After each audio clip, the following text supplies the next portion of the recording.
మంచిర్యాల జిల్లాలోని జన్నారం మండలం మట్కా జూదానికి ప్రధాన కేంద్రంగా మారింది. నెంబర్ గేమ్తో తమ అదృష్టాన్ని పరీక్షించుకునేందుకు నిర్మల్, ఆదిలాబాద్ జిల్లాల నుండి జూదరులు నిత్యం ఇక్కడికి వస్తుంటారు. 3 జిల్లాలకు జన్నారం పట్టణం మట్కాకు ప్రధాన కేంద్రంగా నడుస్తున్నట్లు తెలుస్తుంది. ఈ మట్కా జూదానికి బానిసలై ఎందరో యువకులు తమ భవిష్యత్తును నాశనం చేసుకుంటున్నారు. ఇలా ఎన్నో కుటుంబాలు రోడ్డున పడుతున్నాయని స్థానికులు ఆవేదన చెందుతున్నారు. జిల్లాల విభజన కాకముందు ఉమ్మడి ఆదిలాబాద్ జిల్లా పోలీసులు జిల్లాలోని అన్ని ప్రాంతాల్లో మట్కా నిర్వాహకులపై దాడులు నిర్వహించి 165 కేసుల వరకు నమోదు చేశారు.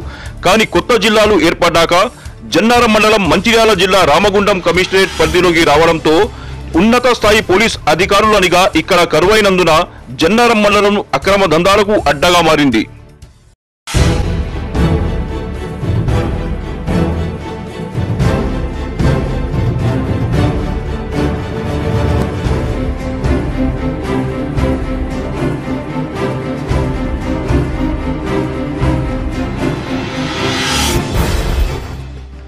మట్కా, పేకాట, అక్రమ మద్యం అమ్మకాలు ఇలా ఎన్నో అక్రమ వ్యాపారాలు ఇక్కడ దర్జాగా సాగుతున్నప్పటికీ స్థానిక పోలీసులు ఎలాంటి చర్యలు తీసుకోవడం లేదని జన్నారం పోలీసుల తీరుపై కూడా స్థానికులు పలు అనుమానాలు వ్యక్తపరుస్తున్నారు. సమాజంలో అన్ని వ్యాధుల కంటే అతి భయంకరమైనటువంటి ఈ యొక్క మటకా అనే జూదం ఉన్నదో మరి జన్నారం మండల కేంద్రంలో మరొక 3 జిల్లాలకు ఒక కేంద్రంగా నిలయంగా మారింది. మటకాను వ్యాపారంగా మార్చుకొని యువతను పెడదవ పట్టిస్తూ మరి కొన్ని కుటుంబాలను నాశనం చేసే విధంగా ఈ యొక్క మటకాను మరి వారిపై పోలీసులు ఎలాంటి చర్యలు తీసుకోకుండా మరి మామూలుగా తీసుకుంటున్నారు.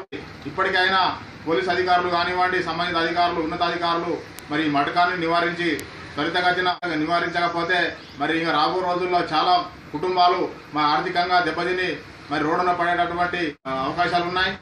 ఈ యొక్క భయంకరమైనటువంటి ఈ యొక్క మటకాను మరి తొందరగా నివారించి సంబంధిత పోలీస్ శాఖ కానివ్వండి, అధికారులు కానీ చర్య తీసుకోవాలని చెప్పేసి మేము ఈ సందర్భంగా అంబేద్కర్ సంఘం తరఫున డిమాండ్ చేస్తూ ఉన్నాం.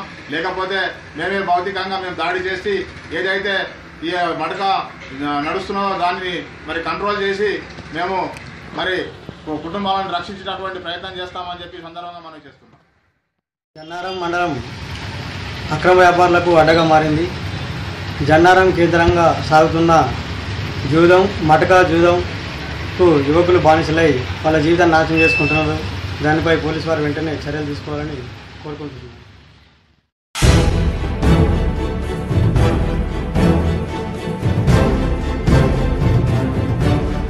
ఇప్పటికైనా జిల్లా కమిషనర్ వెంటనే స్పందించి జన్నారంలో సాగుతున్న అక్రమ వ్యాపారాలను అరికట్టాలని స్థానికులు కోరుతున్నారు.